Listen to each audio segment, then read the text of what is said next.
Die USA. Woran denkt ihr da spontan, wenn ihr das hört? Wahrscheinlich an das hier oder an das hier, vermutlich auch an das hier. Also nicht wirklich tolle Dinge und das deckt sich auch mit aktuellen Studien. Nur 11% aller Deutschen sagen, dass die USA noch ein Vorbild sind. Und wenn man die Deutschen fragt, was sie so mit den USA verbinden, dann sind das Sachen wie Kriminalität, viel Stress oder auch Oberflächlichkeit. Und wenn man sich mal so durchs Internet klickt, dann ist das noch eine Stufe heftiger. Da liest man dann zum Beispiel Vorwürfe wie die USA sind Kriegstreiber oder alle Amerikaner sind Mörder. Während die älteren Menschen in Deutschland sagen, die USA sind ein Land, das uns nach dem Zweiten Weltkrieg geholfen hat, das uns wieder aufgebaut hat durch den Marshallplan, das uns versorgt hat über die Luftbrücke und das uns beschützt hat gegen die Sowjetunion, sagen vor allem jüngere Menschen immer häufiger, die USA sind böse. Und es gibt vor allem ein Wort, das die Gefühlslage junger Menschen gegenüber den USA beschreibt und das ist Hass. Die Frage ist, warum eigentlich?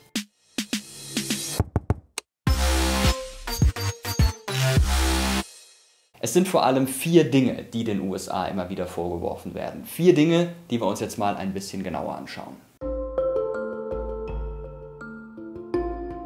Es ist so ein bisschen der Klassiker unter den Geschichten von Auslandsjahren in den USA. Wenn ihr jemanden kennt, der euch da was erzählt, dann ist da meistens diese Story dabei, dass derjenige gefragt wurde, sag mal, wie ist das eigentlich bei euch in Deutschland genau? Ist Adolf Hitler noch Bundeskanzler? Mal abgesehen davon, dass wahrscheinlich die Hälfte dieser Geschichten nur erfunden ist und eher so in den Bereich Urban Legends gehört, ist trotzdem die Frage berechtigt, sind die Amerikaner tatsächlich so dumm wie ihr Ruf? Halten sie zum Beispiel, keine Ahnung, die Schweiz für ein Mitglied einer neuen Castingshow? Ganz klar, nein, die USA sind eindeutig besser als ihr Ruf. Das belegen alle Statistiken, die in diese Richtung gehen. Zum Beispiel kann man sich mal anschauen, wie viele Nobelpreisträger eigentlich aus den USA kommen. Und da stellt man fest, die USA sind mit Abstand auf Platz 1. Und auch interessant ist der sogenannte Global Innovation Index. Das ist eine jährlich herausgegebene Statistik, an der man ablesen kann, so ganz vereinfacht gesagt, wie intelligent die Menschen in einem Land sind. Und da sind die USA auch weit vorne, nämlich auf Platz 6.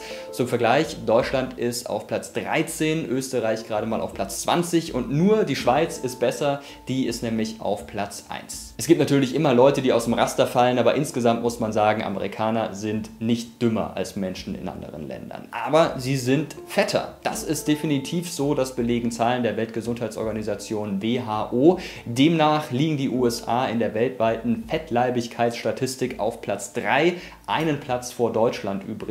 2/3 aller Amerikaner sind übergewichtig. Ähnlich wie in Deutschland, da sind es auch 2/3, nur ein paar Prozentpunkte hinterm Komma sind es weniger. Es ist immer das Gleiche. Kaum gibt es mal irgendwo Krieg, mischen sich die USA ein, werfen ein paar Bomben, marschieren mit Truppen ein und am Schluss bestimmen sie, wo es politisch lang geht. Das war schon immer so und das wird schon immer so sein. Zum Beispiel war das im Ersten Weltkrieg so, als die Amerikaner die Gegner der Deutschen unterstützt haben. Im Zweiten Weltkrieg war es so, danach dann in Korea, am Golf, in Afghanistan, in Libyen und in vielen Ländern mehr. Aber warum tun die USA das? Die einfachste Antwort wäre zu sagen, wegen des Öls. Die richtigere Antwort ist aber, weil sie gar nicht anders können.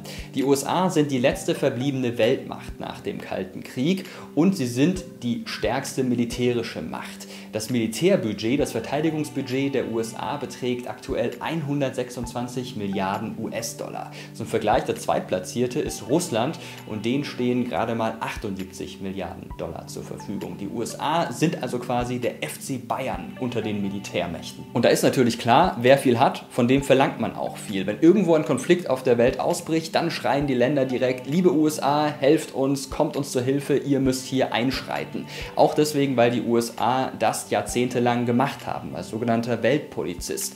Nicht unbedingt immer nur aus Menschenliebe, sondern vor allem auch aus machtstrategischen Gründen, zum Teil auch wegen der Rohstoffe oder aber auch um das eigene Land zu schützen, wie im sogenannten Krieg gegen den Terror, der aber natürlich auch gerne als Vorwand für andere Dinge genutzt wird. Man muss fairerweise aber auch dazu sagen, die USA sind gerade dabei, sich von dieser Weltpolizistenrolle zu verabschieden.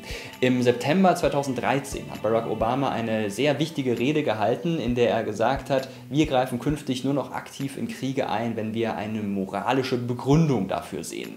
Der Hintergrund dieser ganzen Sache ist vermutlich nicht das, dass die USA weniger Krieg führen wollen, sondern eher, dass ihnen langsam das Geld ausgeht. Egal, ob es jetzt um den 11. September geht, um angebliche Erfindung von Terrorgruppen oder Kriege unter falschem Vorwand, eine Sache soll immer im Hintergrund stehen und das ist das Öl. Und dass daran was dran ist, das zeigt ein Blick in die Geschichte. Wie ihr in diesem Video hier von mir sehen könnt, haben die USA schon vor 50 Jahren einen Putsch im Iran initiiert, in dem es vor allem darum ging, Einfluss über Ölfelder zu bekommen.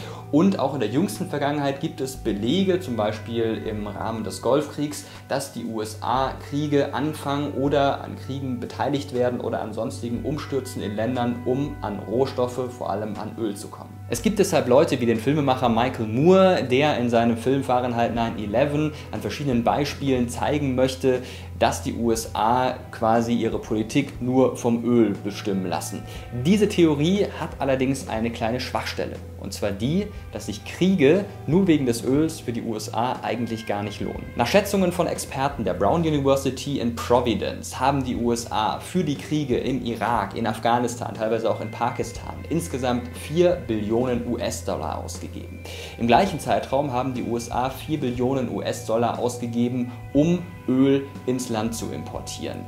Ein ganz geringer Teil kommt dabei aus dem Irak oder anderen Ländern, in denen die USA Krieg geführt haben. Unterm Strich haben die USA deutlich mehr ausgegeben und zwar unglaublich viel mehr ausgegeben, als sie durch das Öl vermutlich reinbekommen haben. Dazu kommt, dass die USA gar nicht mehr so sehr abhängig sind von Erdöl aus anderen Ländern. Gerade durch umstrittene Methoden wie Fracking sind die USA zu einem sehr wichtigen Erdölproduzenten geworden und man vermutet, dass 2015 die USA sogar der wichtigste Erdölexporteur der Welt sein werden und in 15 bis 20 Jahren komplett unabhängig von ausländischen Erdölimporten. Da drängt sich also schon die Frage auf, warum sollten die USA Krieg führen, a. für etwas, das sie sowieso haben und b. für etwas, das sie so viel Geld kostet, dass es sich unterm Strich überhaupt nicht rechnet.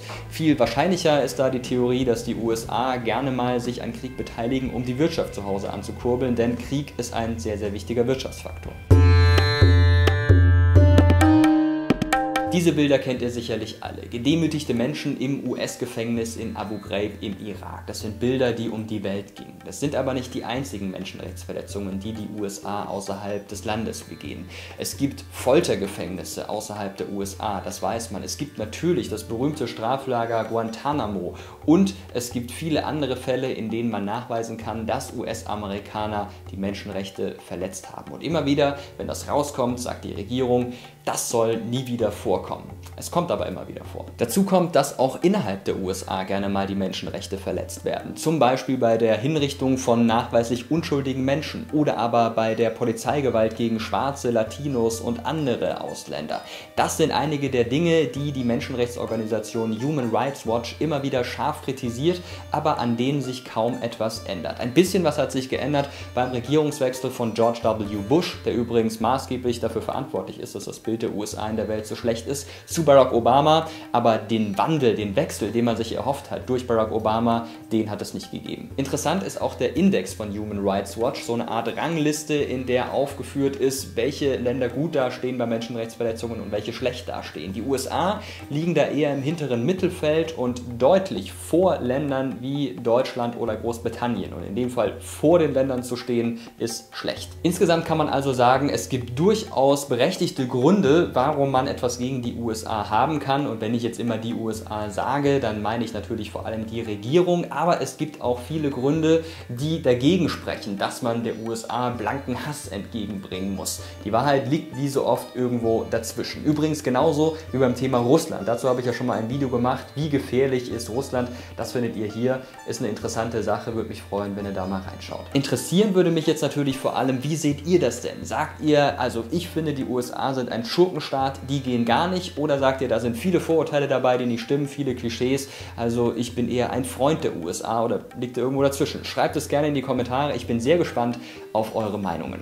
Und an dieser Stelle danke ich der amerikanischen Regierung, natürlich auch den Rothschilds, Rockefeller und den Illuminaten für die Finanzierung dieses Videos. Die 10 Millionen Euro kann ich sehr gut gebrauchen. Ich werde die nächsten 5 Jahre Urlaub machen und mich hier nicht mehr blicken lassen.